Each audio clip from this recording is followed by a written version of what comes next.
Hello, Wilson here, and I'm back with a review on Season 3, Episode 5 of OZARK. It is titled, It Came From Michoacán. I think that's how you pronounce it, I'm not too sure. But yeah, this is just going to be a review of what I thought about the whole episode in general, and basically just going through my thought process of what went down with all of the characters. A lot of things happened to Marty and Wendy in this episode, so let's break it down. So after Marty came back from being kidnapped, seems like Marty and Wendy are getting a lot closer again. Maybe they rekindled something, but for sure, Marty's like a changed man. Like, he's different. We don't know if he broke or something, like what happened to him mentally, but he's not on edge anymore. He seems very calm, collective, and he's taking really high risks, like in this whole episode. He didn't even take a break. It was as if everything was normal, even though his kids were worried and everything. He's just back on track. Throughout the episode, at one point, he decided that he wanted to try to recruit Agent Maya Miller to like be under the Navarro cartel as an FBI insider, you know? And he even tried to convince Sue, the therapist, the couple therapist, to try to get Wendy to agree with the plan. And he like tried to like bribe her even more, and she's just like, Sue's okay with it. Like, she's there for the story. She just wants to see what goes down. So I thought that was pretty funny. But yeah, she's cool with it. And the funny thing is that Wendy also tried to bribe Sue to like make Marty think differently. So that was something that happened in the episode, which I thought was really funny, because both of them are just trying to bribe Sue. And Sue's just like a nice little old lady. Yeah, but yeah, going back to Marty and Miller. So Miller's deal was still on the table. Seemed like Marty denied it, and he tried to, I guess, bait her by like not agreeing to comply with her deal, but he was willing to try to kind of out other bad guys. Let's just say bad guys, like help her catch people. But she was not about it at all. Instead, she wants specifically Navarro. She wants to pin him down, arrest him, and needs Marty's help.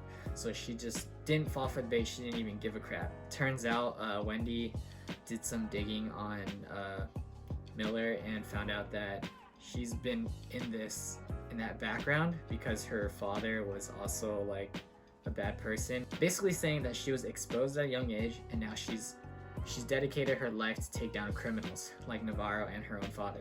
And then by the near end of the episode, Marty actually went back to her, like to Maya's home, and actually confessed that he was kidnapped by Navarro, and seemed like he did like a full swap 180 switch. And he thanked her for, I guess, flagging the Panama accounts because he assumed it's her. I don't know if they confirmed that it was her who like flagged it in the first place, but apparently that saved his life. So like, he's willing to team up with her. That's what it seems like. But at the same time, I don't know if it's like a double-edged sword going on. Like, I don't know if he's actually playing her or if he's actually trying to help her take down Navarro right now. Like, my mind's like all over the place.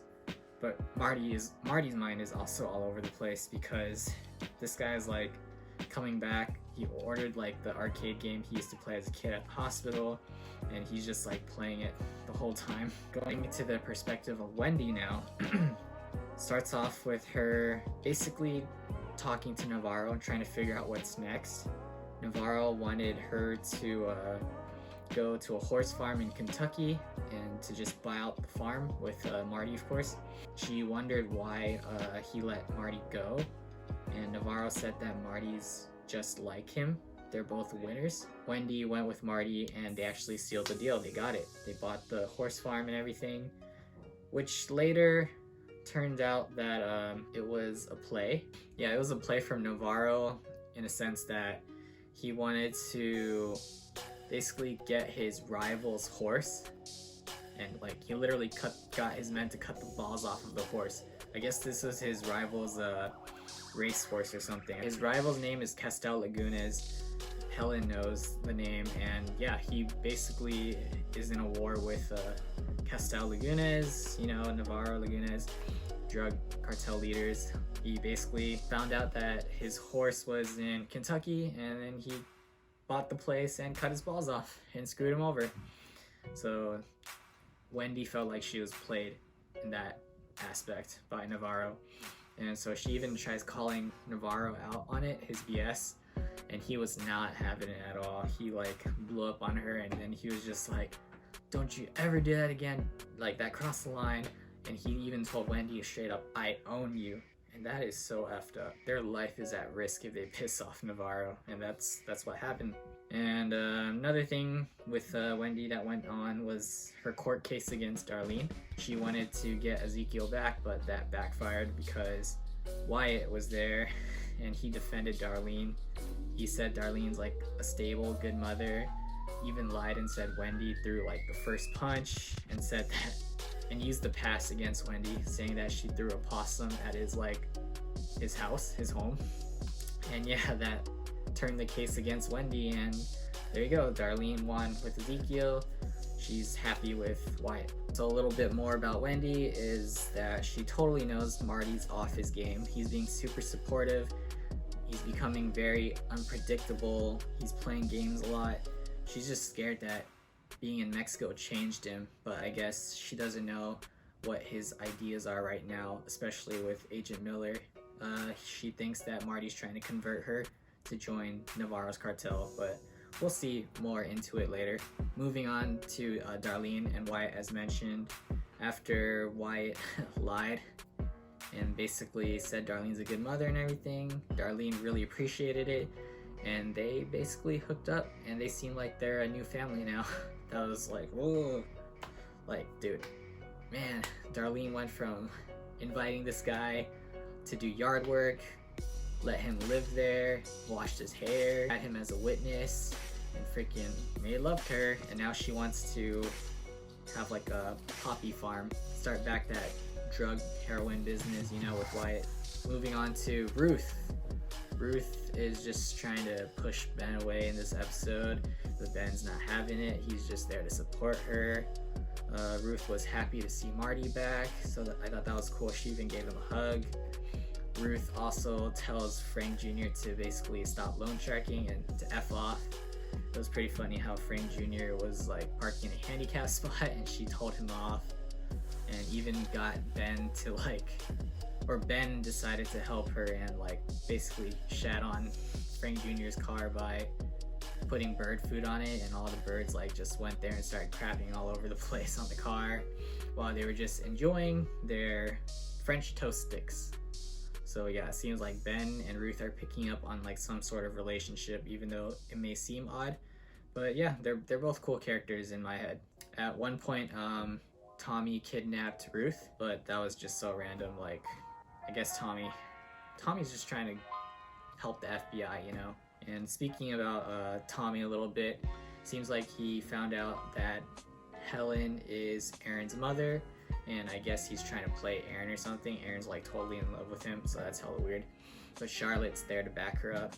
Charlotte is just looking out for Aaron, is trying to get Tommy to back off, in which she does by threatening him using the "you know who my father is" card. You know, like Marty Bird has a relationship with his boss, Frank Cosgrove. So yeah, that probably will back him off a little bit. Even though Tommy did try to snoop around Marty's house, the parents' bedroom, but thankfully Jonah caught him and Charlotte kicked him out, you know? So teamwork from the kids. The kids are so mature and so supportive of the family. Like, they know what's going on and they think Tommy's suspicious. Charlotte even told Wendy that he's suspicious and someone to look out for. But yeah, it sucks that she has to deal with Aaron, because Aaron's a little airhead just trying to lose her virginity, right? Okay, this is the last part. So it seems like Trevor Evans and Maya Miller, both FBI agents. One, Maya wants to help Marty take down Navarro, like as a dream team, while Trevor is just like, nah, he wants to screw Marty over just like what Petty wanted to do, but he didn't get his way, so I guess it's all about Miller right now. It's her time to shine. So that's about it. Thank you so much if you made it this far. Hope you guys leave your comments down below of what you thought about the episode. Give this video a thumbs up, totally would appreciate that. And feel free to subscribe. Gonna move on to the next episode. Got 5 episodes down. Excited for more. Peace out.